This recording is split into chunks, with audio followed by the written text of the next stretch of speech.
Welcome in another edition of Puck the Huskies podcast. It's all brought to you by Georgetown Brewery, locally owned by two diehard Huskies, Manny and Roger. They've been pouring the best local craft beer for the past 23 years. Makers of Manny's Pale Ale, Bodhisattva, also Rogers, Lucille. Just there's too many great beers to name.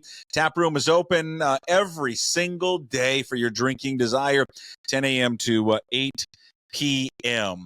Jordan Reffett is finally back. Elise Woodward was here last week. Hey, how was Mexico? Because we talked about this last week. We got a text late one night. Hey, I think I'll be able to do the show tomorrow. Yeah. And I'm like, oh, you're in Mexico. You shouldn't do the show. How was it? Good? No, it was amazing. Absolutely amazing. I recharge the batteries, get down there with my wife, no kids. Absolutely awesome. Wow. No kids. What? So, none of the 8? Oh, no. Wow. No, that's why it's great to have older kids. So I'm like, you guys watch these younger kids. Me and Mom, we got to go. Remember that we still like each other, right? We're married. Yeah, good for you. So, no, it was amazing. It had to happen. And I love it. We do it. We try to do it once a year, but yeah, it was amazing. Well, we were glad to hear. We figured it was just you two because we're like, if you take the whole clan there, you're how many broke. hotel rooms do you need? No. Well, yeah, no, you can't afford it. I mean, it's like unreal. No, when we go on vacation as a family, it's potholes, Mardon, maybe Ephrata, something like that. He doesn't know any of those places because she's never been across the mountains. I know potholes. I know where it's at. Oh yeah. I'm not gonna lie. I don't know where potholes. I love potholes. I'm gonna take you there. It's I know great Kashmir. fishing. I know Kashmir. Cashmere's a little hoity-toity for me. Little pinkies up. Little pinkies up. I know Desert Air. Oh yeah. Little pricey for me as well. Yeah, we're talking about Eastern Washington, all right? We're talking potholes. We're talking Soap Lake. Oh, yeah. Okay. I've never been there either. That's what we're talking about. All right. So, I did go cliff jumping off some of rocks over right near Pullman and had a blast. Oh, I love it. Yeah, cliff jumping's big over here. Billy Clap Lake. We do a lot of Billy Clap. Billy Clap Lake. Yeah, I love it. Yeah. Yeah, I love it all. Oh, yeah. That's so good. Have you guys ever, as a family, all of you, gotten on a plane for a trip? Yes, and it's absolutely miserable. I'll never do it again. I have another thing going on where we have my older daughter's got a softball tournament. So we have to split up, go to Vegas with half of us. And it's it's absolutely chaotic, and when you're on the plane with little kids and stuff, because I was with my wife, it's funny. I don't hear other people's kids. I'm immune, but when my kids are making noise, I'm like, oh my God, we're getting kicked off the plane, but I don't know. It's just think of planes, trains, and automobiles and about 8 to 10 people absolutely jammed together, yelling at each other. It's perfect. We love it. Yeah. I do remember one time on the way to Hawaii when my youngest was 18 months old and they don't know how to sit down. And Troy, my husband, was like, I will never do this again, ever. And I only had 2 kids, not 8. Yeah. Oh, yeah. Jordan, did you watch the Indiana game while you were on vacation? Or did you make it back? Okay. No, I did. I watched it in Mexico at a bar. We had actually a group of couples down there. It was awesome. Some great friends we've had forever. And it was. I mean, at least I got to watch the game, other than what transpired during the game. Did you get up at 9 a.m. in Mexico to watch it? So I was actually 11 a.m. So I was in Cancun. Okay, I was in Cancun, so I was 11 a.m. Yeah, so it worked out good. I absolutely would not get up at 9 a.m. On vacation. No.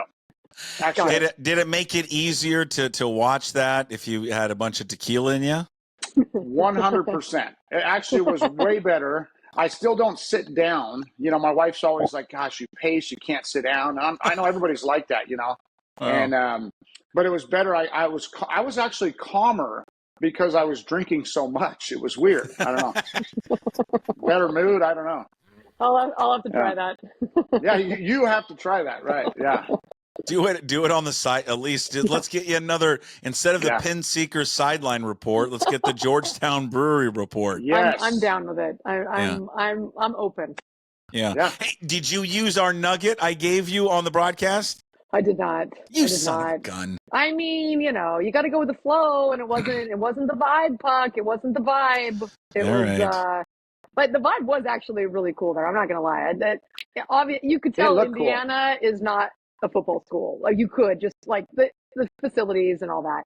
But in terms of the excitement level for that group of fans, and it's their first time, since 2000, having a team that's at least.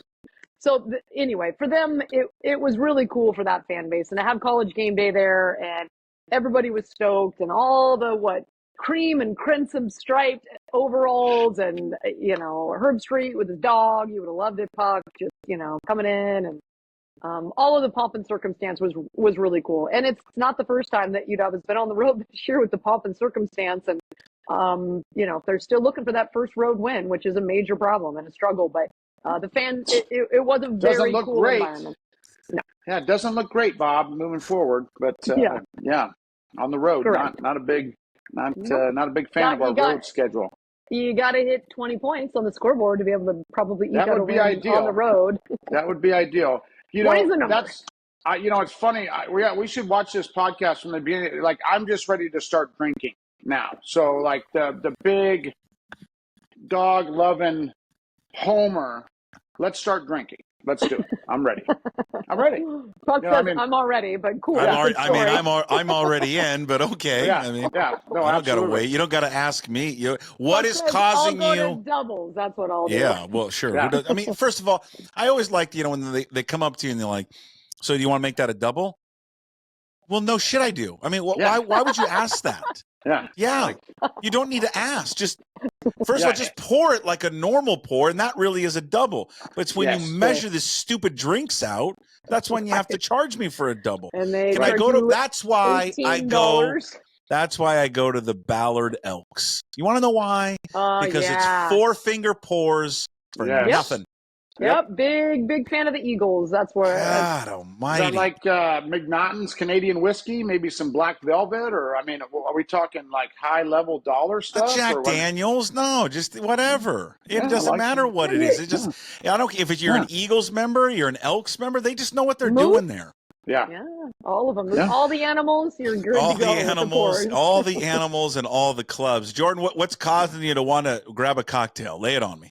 It's so different watching this team over the last couple of years. We're very spoiled the last couple of years, and how this team just doesn't make the play. They're always a yard short, or they're always a play short, or they're just not in the right position. There's something off at times with this team, and like I said, I think a lot of it has to do with, 46, 50 new guys and the new staff and all this stuff.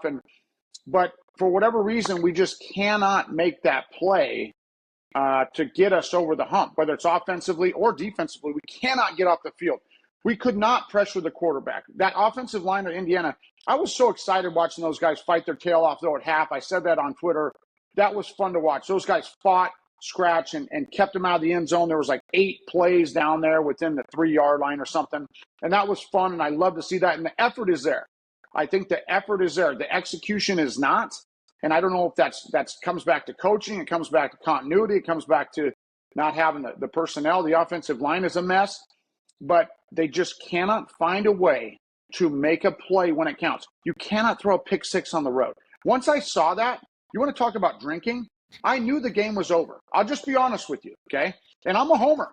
I mean, I got to pretend like there's a chance. When something like that happens on the road in a hostile environment, it's real against a top 15, top 10 team, that's really hard to come back from. You know what I mean? And those are the plays that have just plagued this team every game, especially every away game or every team, when we play a team that's got a pulse. We just cannot make the play. The defensive line cannot get in the backfield. I'd love to see them at like 2nd and 14 or 2nd and 12 or 3rd and 20 instead of 2nd and 2, 2nd and 3, because they run the ball 6-7 yards a pop. I wanted to pull my hair out, right? So that's a long-winded answer of we're not there. and we're not going to be there for a while. We're just not. I mean, they don't have the horses. You got to have the Jimmies and the Joes. They don't have it right now in certain positions. They got NFL guys. Don't get me wrong. Jonah Coleman, Denzel Boston. I mean, give me a break. Those guys are NFL elite guys. They're elite guys in college football. But we don't have the O and D lines right now are just not there. Yeah, I mean, they have the sexy positions, right? They've got the dudes on the edges, and they are good. The running back room is studs. Adam Muhammad is going to be a stud coming up. Oh, yeah. Cam Davis is such a good dude to have in there, a 6-year guy who's super talented, and of course Jonah Coleman. And they've got dudes at wide receiver with Giles Jackson and Denzel Boston and Jeremiah Hunter.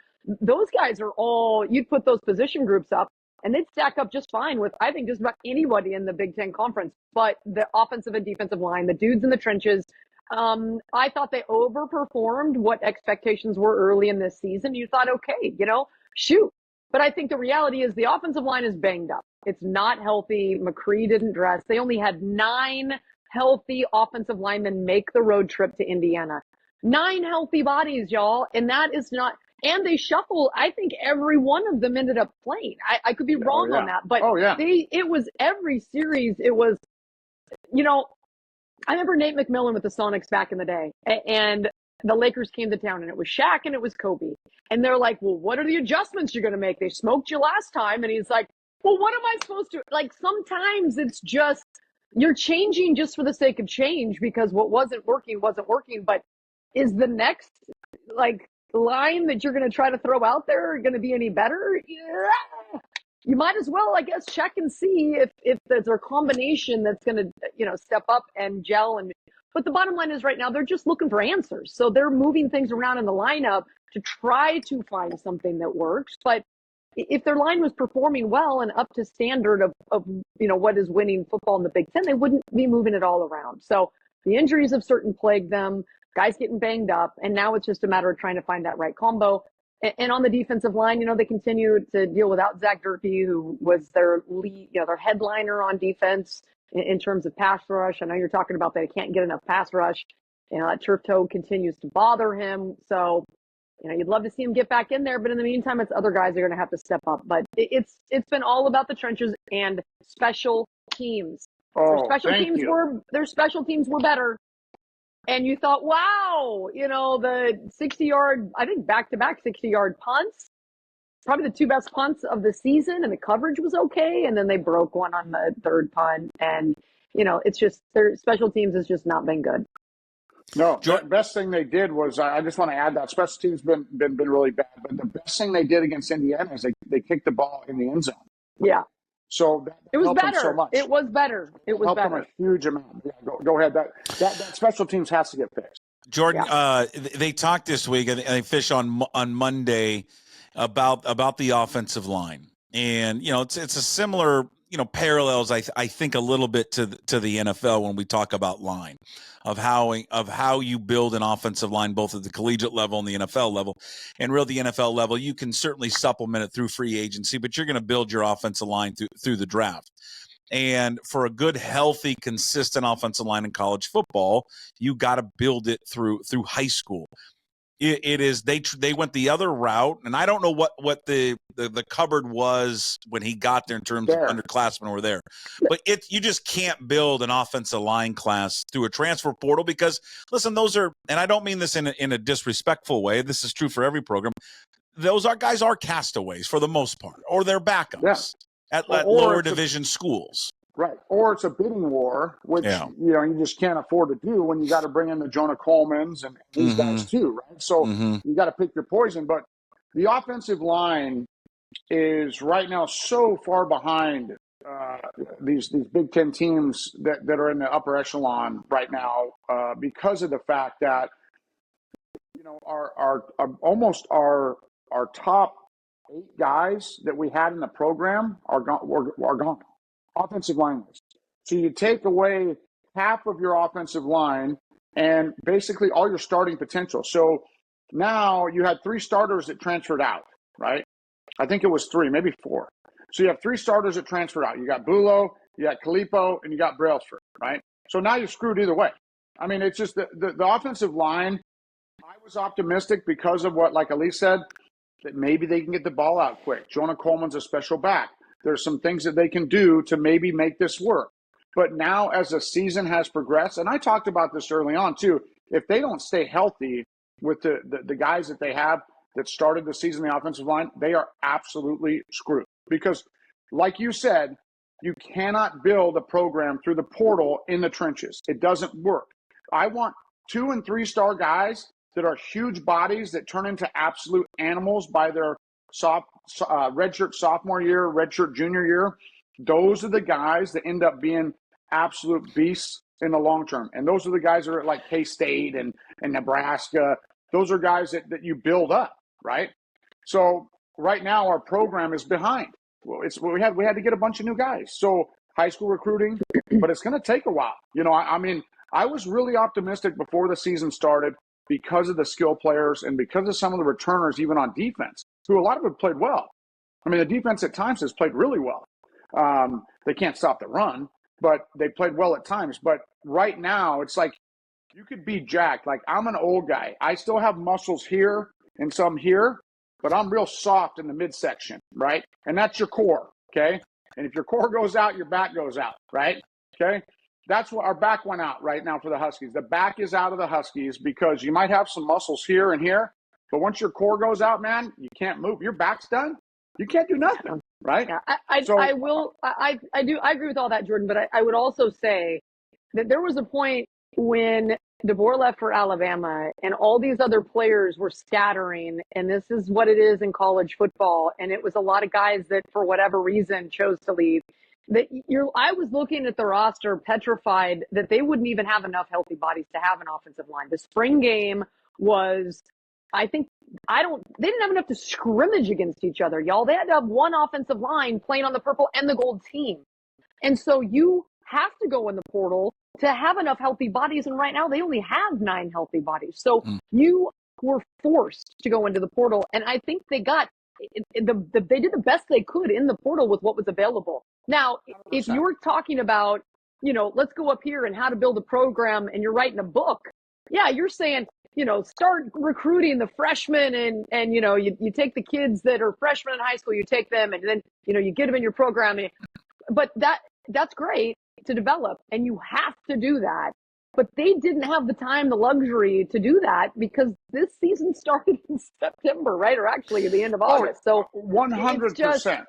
So like 100%, next year, you're right. Next year, like, yes, they need to recruit high school kids. They're going to have to go back in the portal again to get veteran starting offensive lineman caliber guys. That's just what they're going to have to continue to do for the next few years until those youngsters are redshirt sophomores that weigh 300 and can play.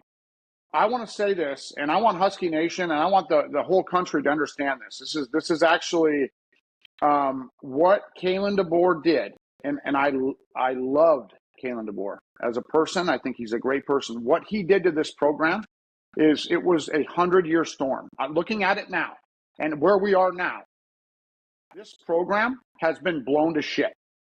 It honestly has, because our core of offense and defensive linemen are 3 years away, 2 years away.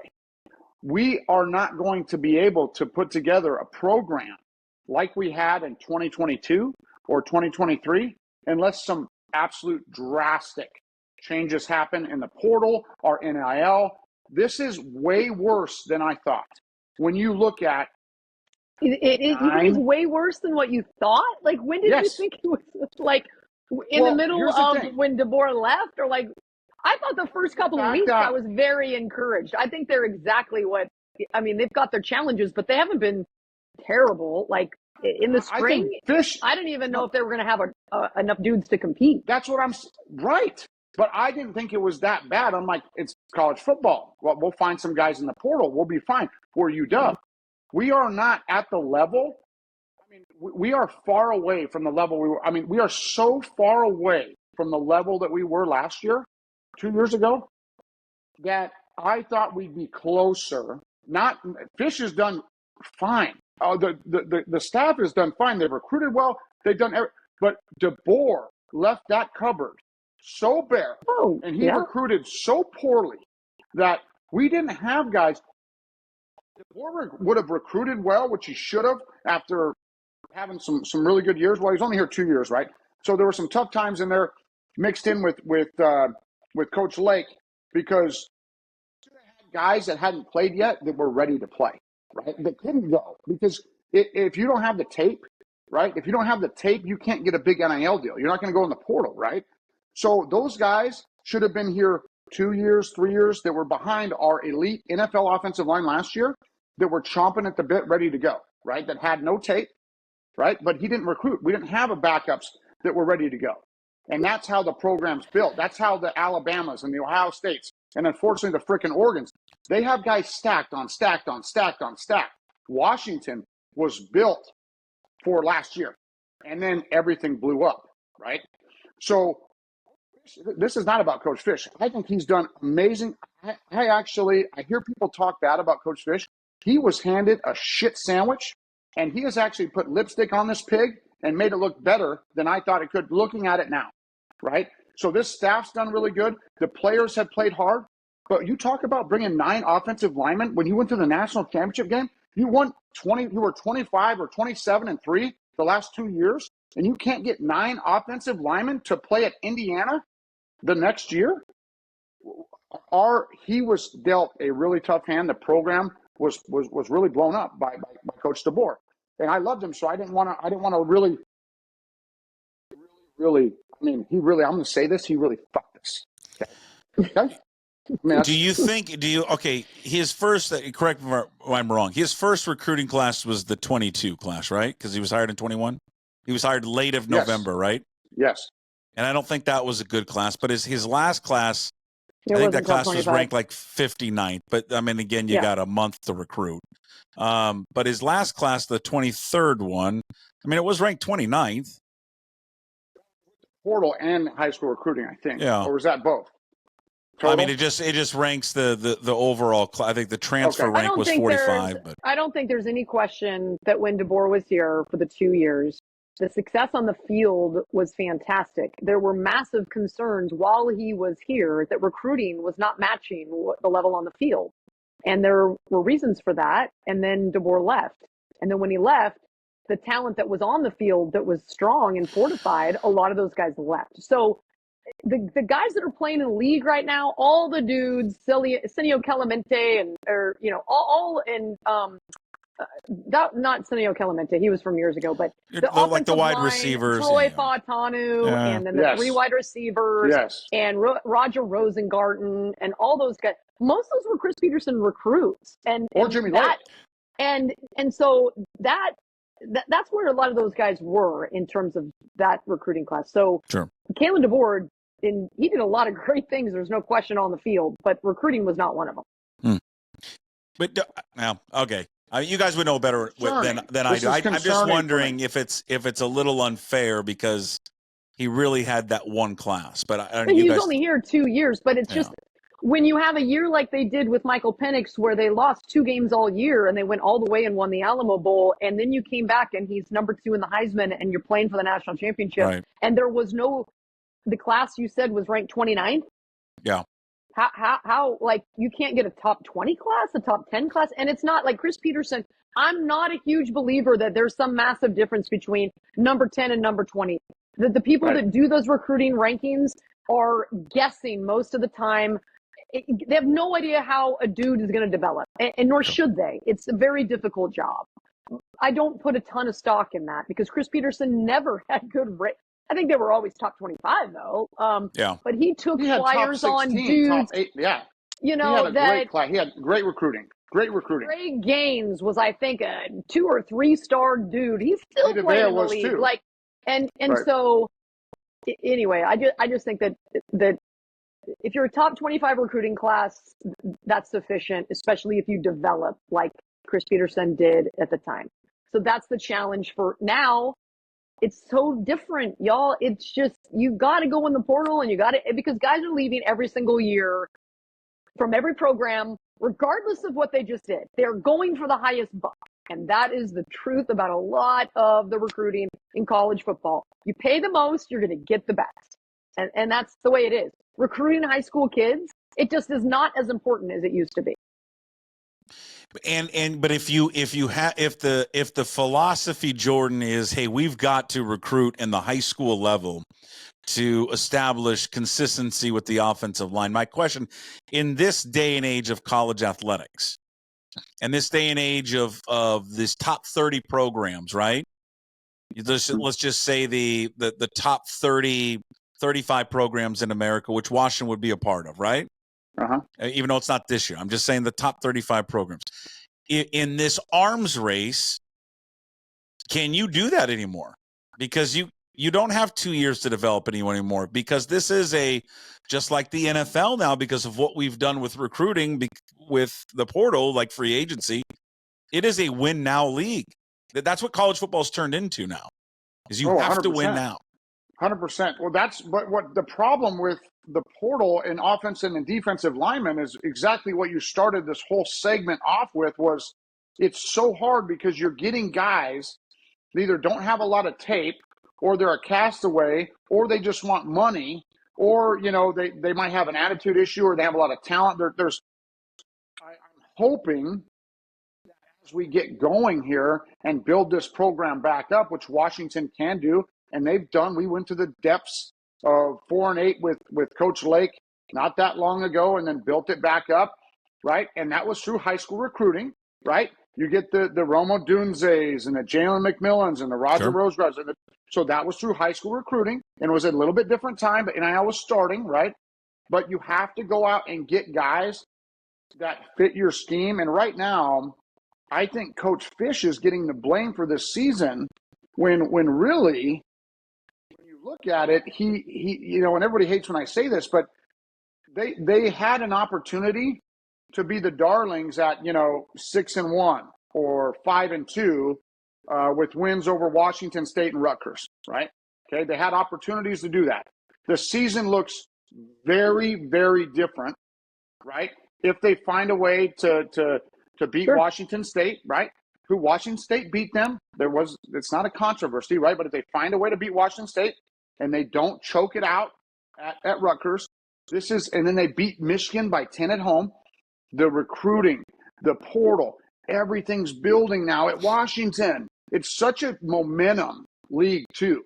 So for me though, for it to go on Coach Fisch, that's what bothers me a little bit, because he walked in the door, the cupboards were pretty bare. We couldn't have you said it, at least, we couldn't have a spring game because we don't have enough offensive linemen. I mean, it'd be one thing if we don't have enough receivers. We can go get some good receivers. I can go get some guys that can catch the ball. Right? I mean, maybe not electric playmakers, but the guys in the core of the offense and defensive line. That's why UW was good the last couple of years. Yes, we had Penix. Penix would have looked a lot like, not as bad, but Will Rogers this year, if he would have played. Can you imagine Michael Penix playing with this offensive line the last 2 years? Do you think he would have survived? I don't think they've been terrible. They haven't been good, and they haven't been Troy Fautano and Roger Rosengard and those guys, and Parker Brailsford. But I don't feel like Will is running for his life all the time. I've seen bad offensive lines at Washington. I don't think they're not great. That's for sure. They've had their struggles, but I don't think it's nearly as bad as I don't think those. It's not. There are ways to coach around what's going on right now, and I think actually Coach Carroll has done a good job. I mean, if you're talking about the 18 teams in the Big Ten and offensive line play, we've seen enough flashes from those guys. Like, I don't feel like I said, Will Rogers has a better offensive line than Washington. Rutgers has a better offensive line than Washington. I mean, I just think Will Rogers has had enough time most of the time. Like, he has not been. He's had a high completion percentage rate. He's done some really good things. He hasn't had I think they've regressed since they haven't been healthy. But I don't think it's they need to be better. There's no question. I just don't think it's like this dire throw. They're awful throw. I don't believe that. I don't think so. I think that they've done as well as they can when they're healthy. The last 2 weeks have been more of a struggle at 9 a.m. kickoffs against physical teams on the road. But I don't think that it's like one of those things like, oh God, they can't compete. I think they are able to compete. Do you think if we were in the Pac-12 and it never blew up, do you think we were in the Pac-12 this year? Okay, so we had a regular schedule. We play Cal, we play Oregon State. Obviously, we go down, maybe play at USC. We have Stanford. Do you think the Huskies are in a totally different light this year than they are now in the Big Ten? I don't know. I mean, last year the Pac-12 was incredible, and it wasn't so much the offensive line play; it was the quarterbacks that were just epic. It's really hard to say. I think you can say for Washington, as we've said, they have played well enough to be 6-2. They're not. So these, and I'm a huge believer in momentum and confidence. They've got 4 games left. How much does it mean to this program to make it to a bowl? This game against USC is absolutely crucial. USC is 4-4. They have yet to win a road game. They won the neutral game against LSU. They're coming in as favorites in Husky Stadium because Washington's offenses move the ball, but they, as you said, they find a way to, shoot themselves in the foot. And that has been the overwhelming thing about this team. They're talented enough to move the football all over the place, and they get down. It was inside the 30 at Indiana instead of inside the red zone, but they still couldn't find a way to just get in the damn end zone. And what is the feeling on the sideline? I want to know what the feeling is on the sideline. Oh man, you guys, they were so fired up to start that third quarter. The end of this half, when they got the goal line stand, I mean, Jacob Bandas with the interception, like there was a ton of really good vibes. When they came out and started the third quarter with the 2 huge plays. They're right there, 17-14. And they've got to get over the hump. I mean, what I feel like they are is like, they make a lot of really good plays, but they just don't make enough. It's not that they're not making good plays. There have been teams that they don't, it's just few and far between. They've had some plays you're like, damn, that was high level. That was incredible. Jonah Coleman, good Lord. Denzel Boston, they are making a lot of good plays. It's just they've made a dozen and they need to make 15. And so that part is really frustrating. The Iowa score is way worse than it was. They were right in there at halftime until they gave up the huge run. And then instead of punting it away on 4th and long, they go for a twice Iowa territory. Goes and loses to Michigan State. Iowa goes and it was on their home field. And as I said, that game was they didn't overwhelm Washington. Washington, like I said, they made some good plays. They just didn't make enough. And the big plays and special teams killed them. Special teams, I think, I should have talked about that too. And I don't want to sit here and say the individual players on the offensive line, these guys are grinding. They are absolutely working their tail off. The effort's there. The attitude I have heard is there.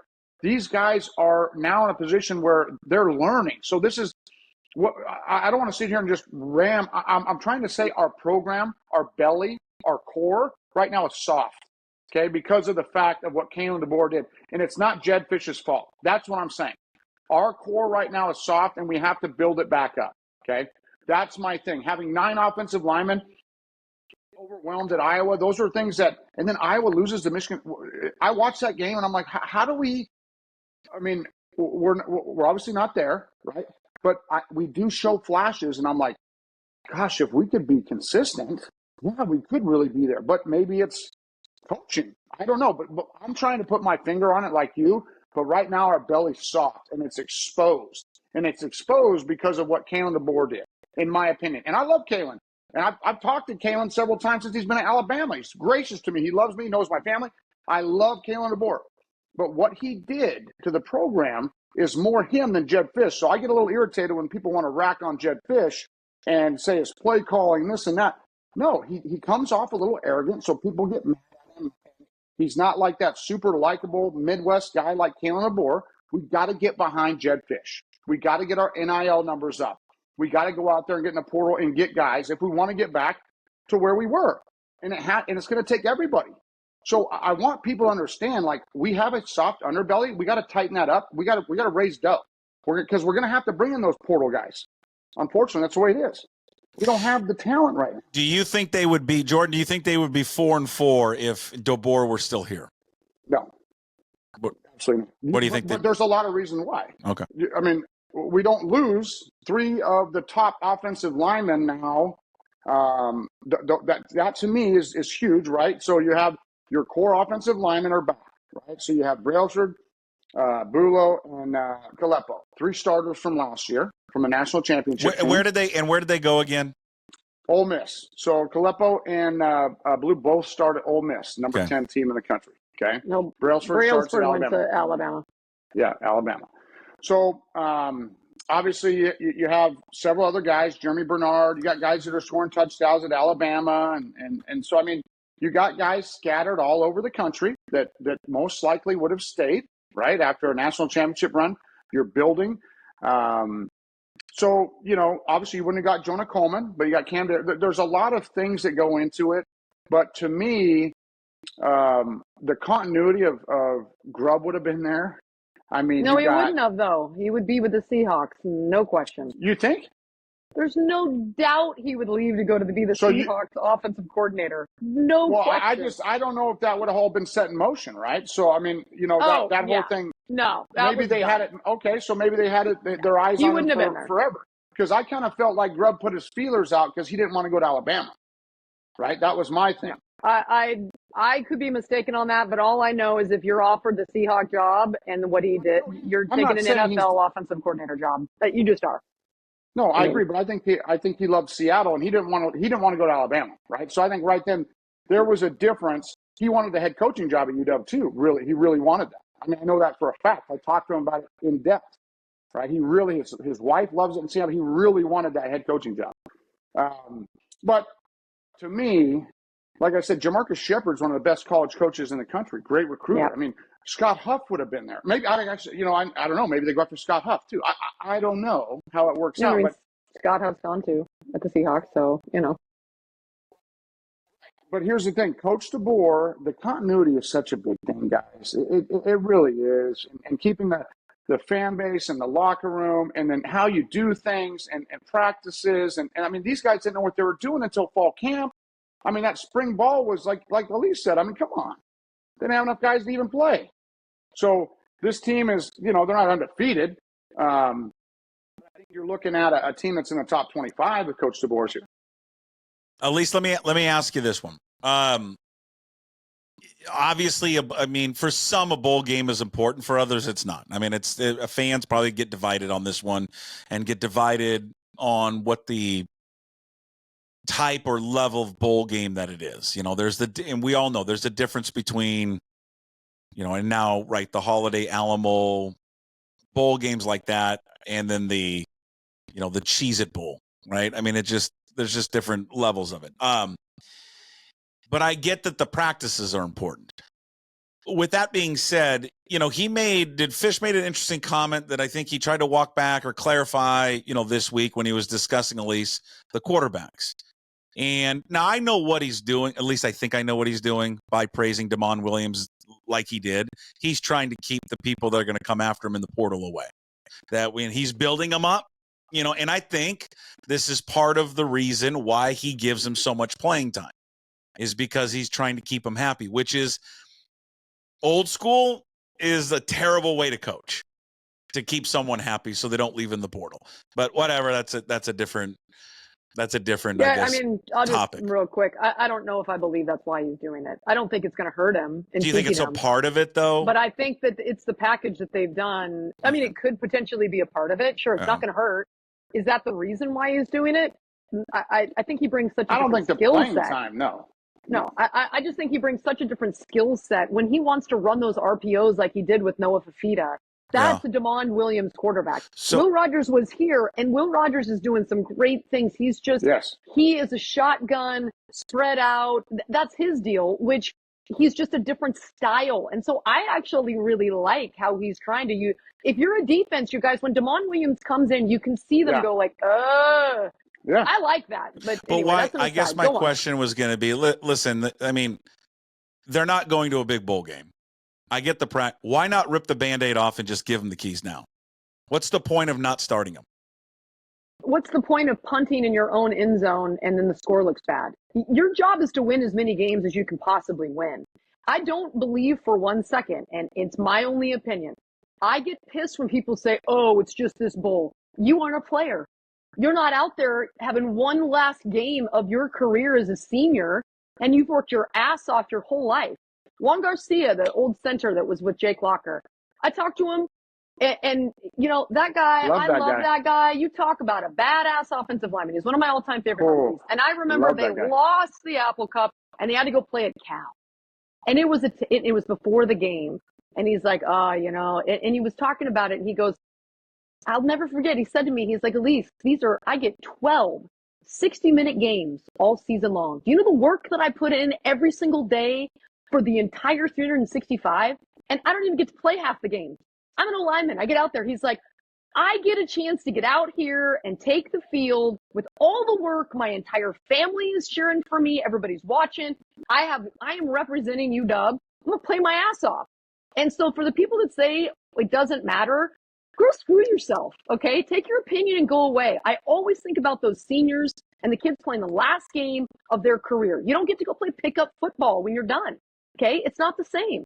And so if you're a real Husky fan, you cheer on the Huskies for whatever bowl they're in. And that's just my opinion. And, you know, if you don't agree, whatever. This is why I love Elise, because Juan Garcia and I, we were high school rivals. He went to Eisenhower High School in Yakima. And we knew each other for a long time. He was a little bit younger than me. Actually, he was older than me, but he was younger than me in school. And we battled all through high school, and obviously when he was at UW, one of the toughest dudes I've ever known. I would have never messed with that guy. And one of the things that, you know, playing together with him, you know, I went to one bowl, the Sun Bowl, my first year, and never went to a bowl again. We went 6-6 the next year, and 6-6, and Gilby didn't want to go to a bowl. I don't know if you guys remember this. I do. So this was Cody Pickett's last year. And Gilby said, you guys don't deserve it. You know, 6-6 is not what Washington football is. And we went on a run of about 5 years without going to a bowl game. Yep. And I remember guys making fun of, at the time, the Sun Bowl jackets and the watches and all that stuff. And because they've been to the Rose Bowl and the Holiday Bowl the years before that, right? And I remember, you know, playing, when I was playing, I mean, it was everything. It was everything to get to play, not just because of the bowl game, but that's your family. I mean, that is and we're scattered now. I haven't seen Juan in probably 10 years. And we were like brothers. You know what I mean? Grayson Gunheim, my best friend. I was the best man at his wedding. I haven't seen him in 3 years. I try to go, but like, these are guys that are extremely important. So to the players, it's everything. To the coaches, it's a little different, obviously, with Gilby and some of those guys. But to the fans, they've been really spoiled at Washington. We were really spoiled. If we get a bowl game this year after what happened, and honestly, I was wrong about how well I thought this team would do. They had a chance to do it, but they have not got there yet, and we have some issues right now. But if they get to a bowl, it should be celebrated after everything that this team's been through. I don't care if it's a Pop-Tart Bowl. Do you do they have a Pop-Tart Bowl? I love you guys. Remember the big Pop-Tart Bowl? Do they really? Awesome. Yes, the Pop-Tarts, it's big as a house. Really? Yeah, I love it. So yeah, do you prefer them cold or warmed up? Warm. Cold, man. No, cold. Warm. Cinnamon and sugar. The Pop-Tarts Bowl features the ACC and Big 12 held in Orlando. Oh, Orlando's beautiful. Orlando, let's go. Disney World. What did it used to be? They're always something, right? The Mako. The Sunshine Football Classic. Then it became the Blockbuster Bowl, CarQuest Bowl, the Micron PC Bowl. Then it was the Tangerine Bowl. Oh, yeah. Okay. That sounds actually pretty like a big bowl, Tangerine Bowl. Yeah, the just Tangerine Bowl does. Real quick, just answer what I asked Elise. Would you want to see Damon Williams play? Start. Me? Yeah. So I am 100% behind Will Rogers. I have been hard on him the last couple of weeks because I was really high on him. And a lot of the stuff that happened too, tip balls and blah, blah, blah, all this stuff, he has played really well at times. He's got to be consistent. I was warned by a Mississippi State fan, you're going to love Will Rogers. He's a great kid. He's going to do some amazing things, but he's going to drive you crazy because he's going to have almost like a brain fart at some point during the season, right?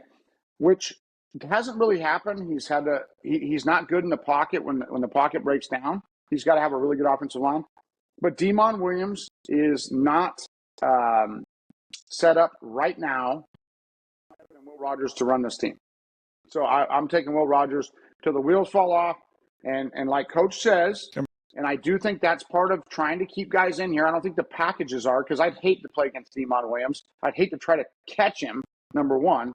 So I think that the defense has to scheme for him. The defense has to have a whole week of planning to put in all the packages that he's going to be in. So there's a lot of confusion. There's a lot of stuff that happens. So, yes, I don't think that's part of it in terms of trying to keep him there because he's a great athlete. He's a great player. He's going to help the Huskies. But there has been some plays like the Apple Cup where I thought Will Rogers was cooking, played probably one of his best games. That was one of the things where it's like, right? But you got to take the good with the bad when he's helping you. So, Demond is the future. I love that Coach Fisch is trying to keep him here, and we got to do everything we can to keep our good players. But I'm rolling with Will Rogers. There they are. It's a fired up Jordan Reffett and Elise Woodward. I mean, I think I said like 10 words during that 45 minutes. I mean, I just got out of the way like I normally do. Just got out of the way. Homecoming, baby. Let's go. Yeah. Bring your jacket out. Let's go. Yes. Let's get this done. All right, Puck the Huskies podcast brought to you by Georgetown Brewery, locally owned and operated by two diehard Huskies, Manny and Roger. They've been pouring the best local craft beer for the past 23 years. Makers of Manny's Pale Ale, Bodhisattva IPA, Lucille, Rogers, all of it. Tap room open 10 a.m. to 8 p.m. 7 days a week. Visit them at georgetownbeer.com. Jordan Reffett, follow him on Twitter at Jordan Reffett. Elise Woodward at Elise Woodward. Catch the show up on YouTube. It's up there for your viewing pleasure. Also up on Apple and Spotify, wherever you find your podcast. And, of course, up at pucksports.com.